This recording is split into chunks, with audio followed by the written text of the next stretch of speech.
මේ ගාන කියනවා රෙසිස්ටර්ස් තුනක් තියෙනවලු R1 R2 R3 කිය. හරි මේ දෙන්නගේ මේ දෙකලවර ගහලා දෙන A වලටයි D වලටයිලු මේ දෙක අතර මැද ලක්ෂ්‍ය B මේ දෙන අතර මැද ලක්ෂ්‍ය C.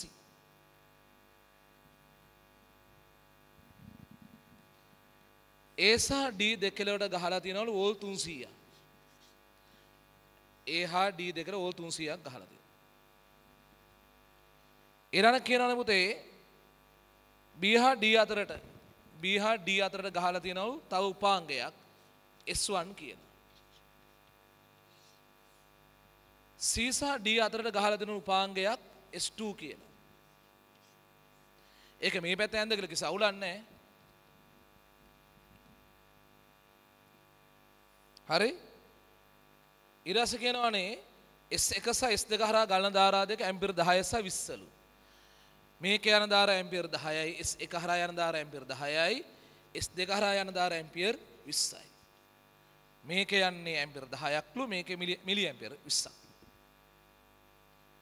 පස්සේ ගානේ ඉස්සරහට කියනවා පුතේ ඊළඟ රෝමලගේ එකේදී කියනවා ජාලයට මිලි ඇම්පියර් 50ක ධාරාවක් වෝල්ට් 300 සැපයීමලු ලබා දෙනවලු. වෝල්ට් 300 සැපයීමෙන් ගලන් එන්නේ මිලි ඇම්පියර් 50ක්ලු. ළමයා මෙතන මිලි ඇම්පියර් 50ක් ගලන් එද්දී ඒකෙන් 10ක් මේ අත්තේ යනවනේ. ඒ 50න් 10ක් මේ අත්තේ යනකොට 40ක් යනවා මේ අත්තට. හරිද? මේ 50න් 10ක් මේකේ ගියා කියන්නේ මේ අත්තේ ඉතුරු 40 යනවා. ඒ 40න් 20ක් මේ අත්තේ ගියා කියන්නේ මෙතන යන්න ඕන ඉතුරු 20. ඒක කාටවත් තේරෙනව ඇති කියලා මට හිතෙනවා. 50යි 10යි 40යි 40 20යි 20යි. තව කියනවා රෝමලගේ එකේම BD අතරයි CD අතරයි වෝල්ට් එක 200 සහ 150ලු. BD අතර විභාන්තරය 200යිලු CD අතර විභාන්තරය 150යිලු.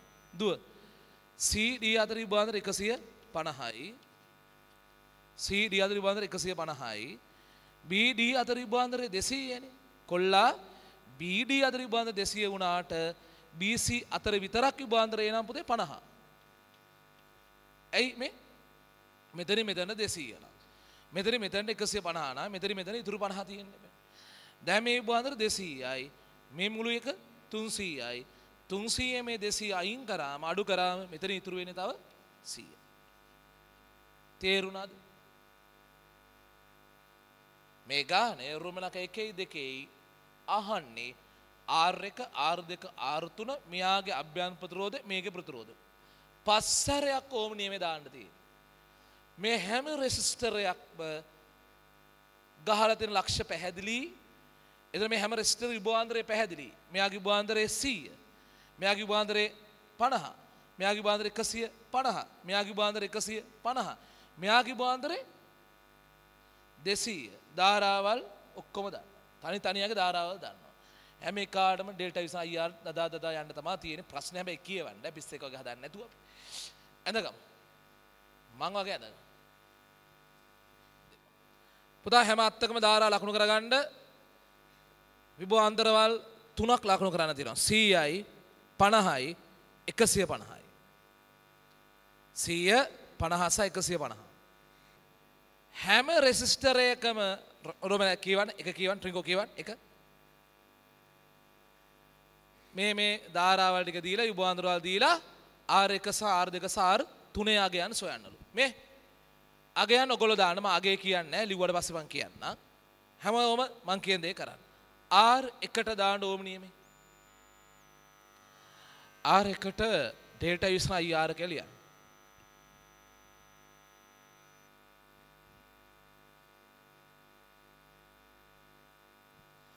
පුතා R1ට ඩෙල්ටා විසන IR.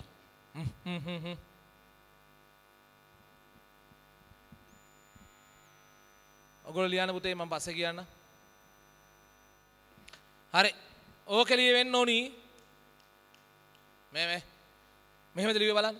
100 සමානයි 50 බෙදීම 1000යි. 1000 ලියුවේ නෑ නේ ඔබ. වරක් R1 2000යි. සුළු කරාම R එකට 2000ක් එනවා. දැන් හැමෝම R දෙකට ඩෙල්ටා ඉස්න IR කියලා. පුතේ ඩෙල්ටා ඉස්න IR කියනකට පුතා විභවාන්තරය කියන එක 50යි සමානයි ධාරාව පුතේ 40 වෙදීම 1000යි වරක් R2 50 සමානයි කරන්ට් එක 40 වෙදීම 1000යි වරක් R2 1250කට එන යංගු ඊළඟ කොටසට R3ට ලියන්න ඩෙල්ටා ඉස්න IR කියලා. පුතා R3ට ලියන්න ඩෙල්ටා V ඉස්න IR කියලා.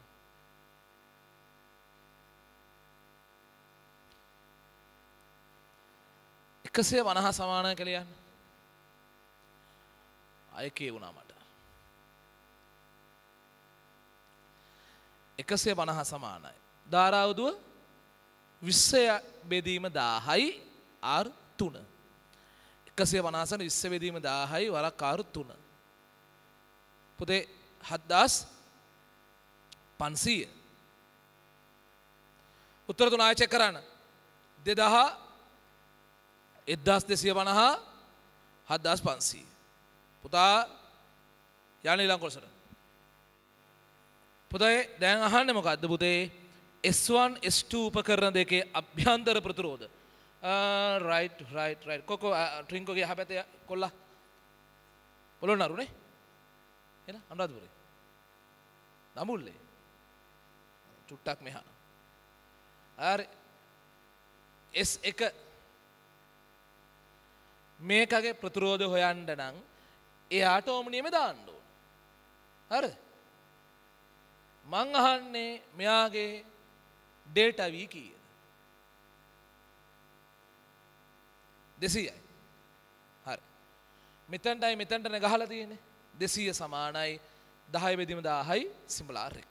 Symbol R ලාමු. සිම්බල් R එක. ලියන්න. S එකට ඩෙල්ටා ඉස්න IR දාන්න.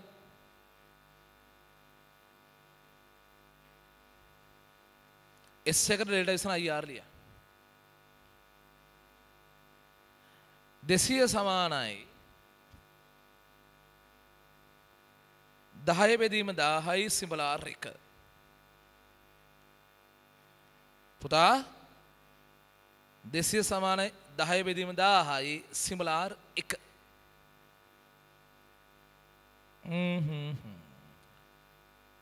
20යි. ඕම 20යි. හරි 150යි ධාරා 20ට 1000යි සිම්බල් R දෙක කියලා ලියමු. ලිය. S2කට දාන ඩෙල්ටා ඉස්න IR කියලා. පුතේ විභවාන්තර 150 සමාන කරා ධාරාව 20ට 1000යි 150 සමානයි 20ට 1000යි සිම්බල් R2. සුළු කරන්න දුවේ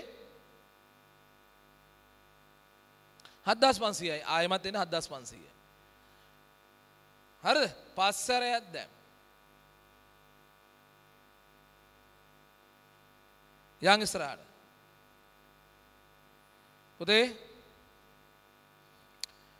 S1 විසන්ධි කළොත් S2 හරහා පිහින වෝල්ටීයතාවයි S2 හරහා වෝල්ටීයතාවයි S2 මගින් ඇද ගන්න ධාරාවයි කීයද?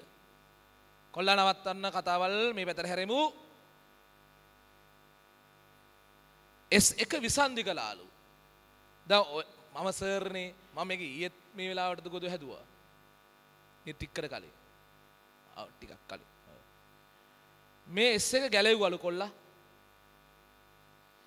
මං අඳින්නේ නැතුණා ඔයගොල්ලෝ අඳින්න ඕනි. මේක ගලවලා දැම්මම මෙයා 2000යි 1250යි මෙයා 7500යි මෙයා 7500යි 20000 එක්කන ගලවලා අයින් කරා කියලා කියන්නේ. දැන් එතකොට S2 හරහා විභවාන්තරයේ කීයද? S2 හරහා ධාරාව කීයද කියලා අහන්න. මම කියන්න ධාරාව මුලින් හිතමු. අර ඉන්න හොයන්න කිව්වේ නෑ. ධාරාව කොහොමද ගන්න? පුතා මේක 2000යි මේක 1250යි මෙයා 7500යි මෙයා 7500යි.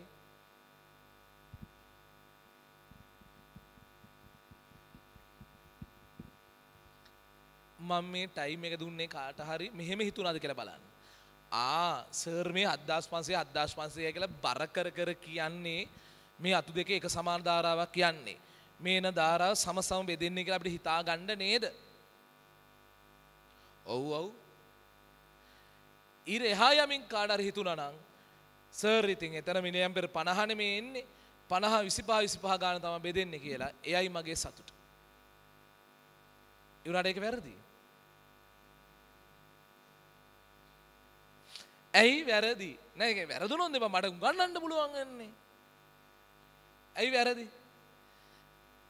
මේ දෙක සමාන හින්දා මේ එන 50 25 25 ගාන සමසම බෙදනවා කියලා ගන්න එකේ වැරද්ද මොකද්ද?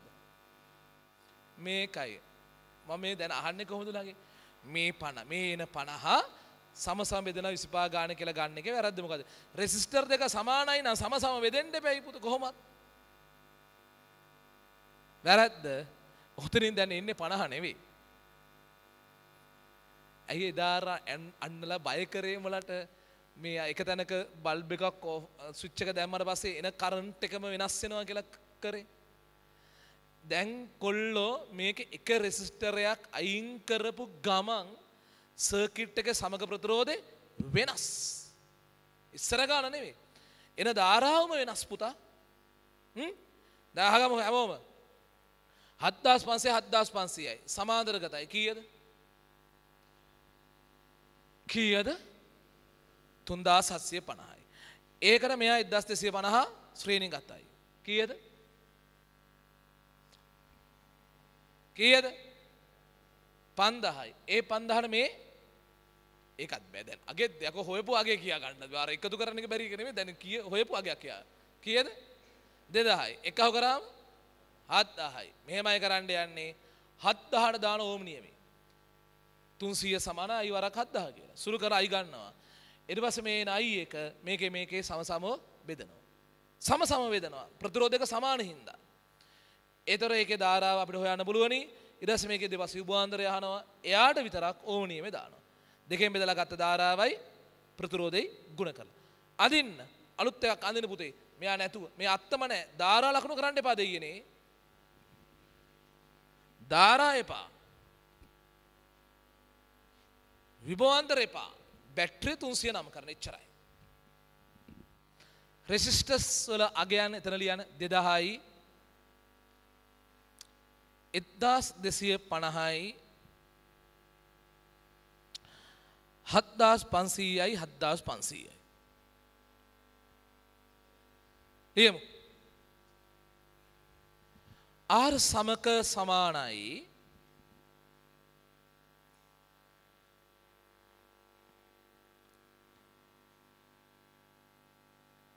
2000 එකතු කිරීම 1250 එකතු කිරීම 7500 බෙදීම 2.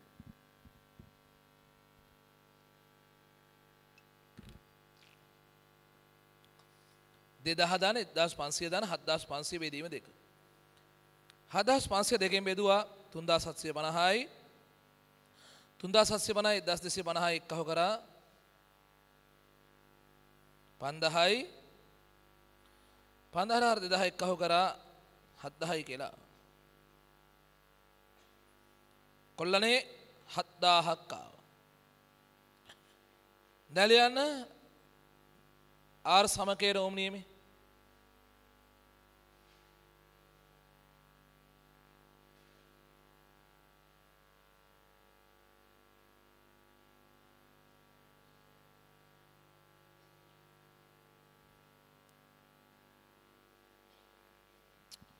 උදා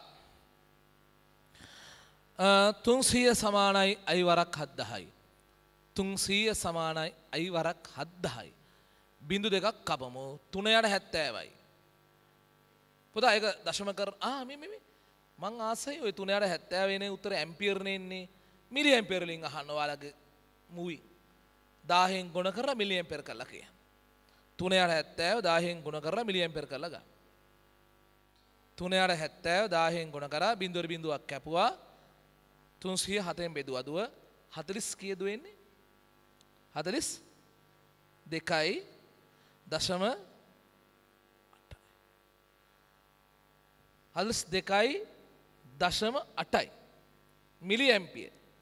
ඉරි ගහන්න හැදුවේ මොකද ඒක නෙමෙයි අහන්නේ අර 7500 දෙන්න අතරෝක දැන් සමාවන බෙදන්න බෑ ලියමු. එම නිසා S2 හරහා ධාරාව පුතා ඕකෙන් භාගයක් ගන්න. 42.8න් භාගය.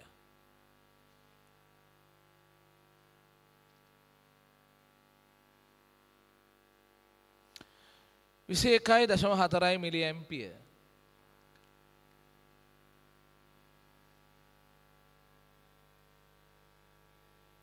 යා ඉස්සරහට යන්න.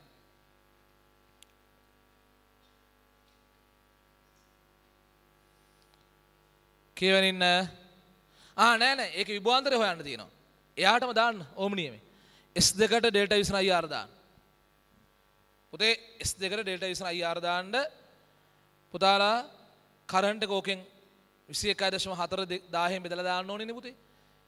21.4 1000න් බෙදන්න ප්‍රතිරෝධ 7500න් ගුණ කරන්න. 21.4 1000න් බෙදුවා පුතේ ප්‍රතිරෝධ 7500න් ගුණ කරා. හොයන්න පුතේ 160.5යි.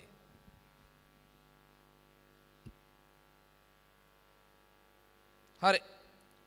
වෝල්ට්. යන්න ඊළඟ කොටසට පුතේ. කොල්ලනේ. යන්න ඊළඟ කොටසට යන්න පුතා.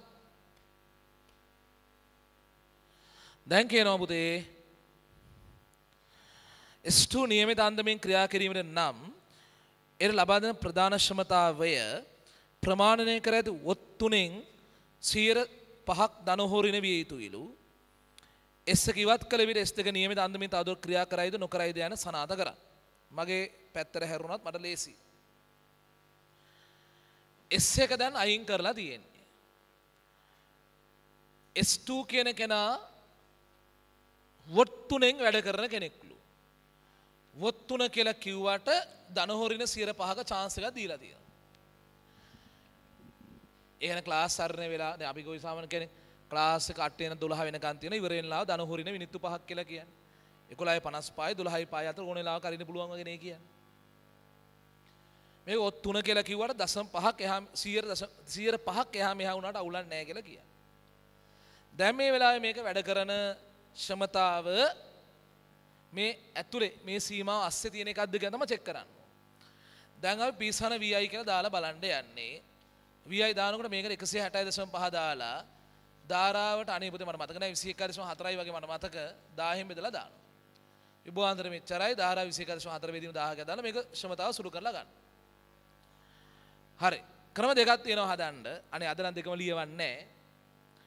මට මතකයි පුතේ මේකට එන උත්තරේ 3ට වැඩි උත්තරයක් එන්නේ. 3ට එහා පැත්ත උත්තරයක් එන්නේ. ඊට පස්සේ කරන්න පුළුවන් ඒ එන උත්තරේ 3ක් අඩු කරලා ඒ කියන්නේ වැඩිපුර ගාන හොයාගෙන ඒක යලි 3ෙන් බෙදලා 100න් ගුණ කරලා බලන්න. ප්‍රතිශතය කීයද කියලා. වැඩි වෙලා දෙන ප්‍රතිශතය කීයද කියලා. ඒක 5ට අඩු නම් අවුලක් නැහැ. ඒ උත්තර 5ට වැඩි නම් අවුලක් තියෙනවා. නිවැරදිව ක්‍රියා කරන්නේ නැහැ. මම ලියවන්නේ අනික් ක්‍රමයට වොත් 3ට 5ක් වැඩි වුණාට අවුලක් නැහැනේ. 3කින් 5ක් කියන්නේ කීයද කියලා බලනවා. 3කින් 5 කියන්නේ 0.15යි. ඒ කියන්නේ පුතේ මේක වැඩ කරනවා නම් වැඩ කරන් දෙන්න පුළුවන් උපරිමයේ 3.15. 0.15ක් වැඩි වුණත් අවුලක් නැහැ අඩු වුණත් අවුලක් නැහැ. වැඩි පැත්තට යනකොට 3.15 තමයි යන්න පුළුවන් වැඩි භාගය. දැන් බලනවා මෙතන අපිට ආපු උත්තරේ 3.15ට වඩා අඩු නම් අවුලක් නැහැ.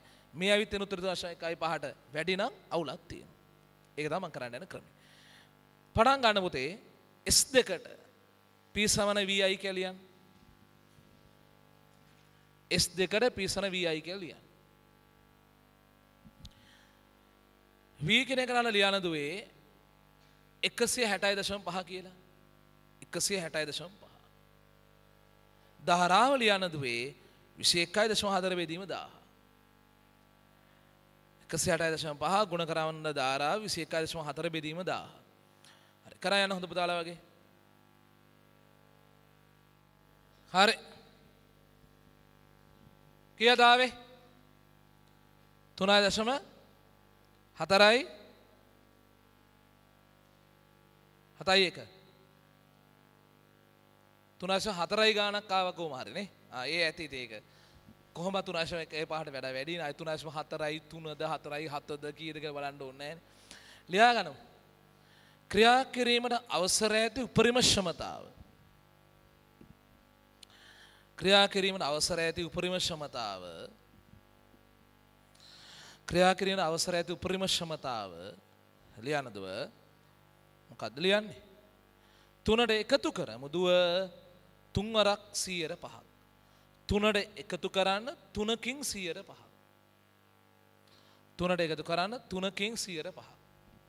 3 වරක් 15යි 15 100 බෙදන 0.15යි.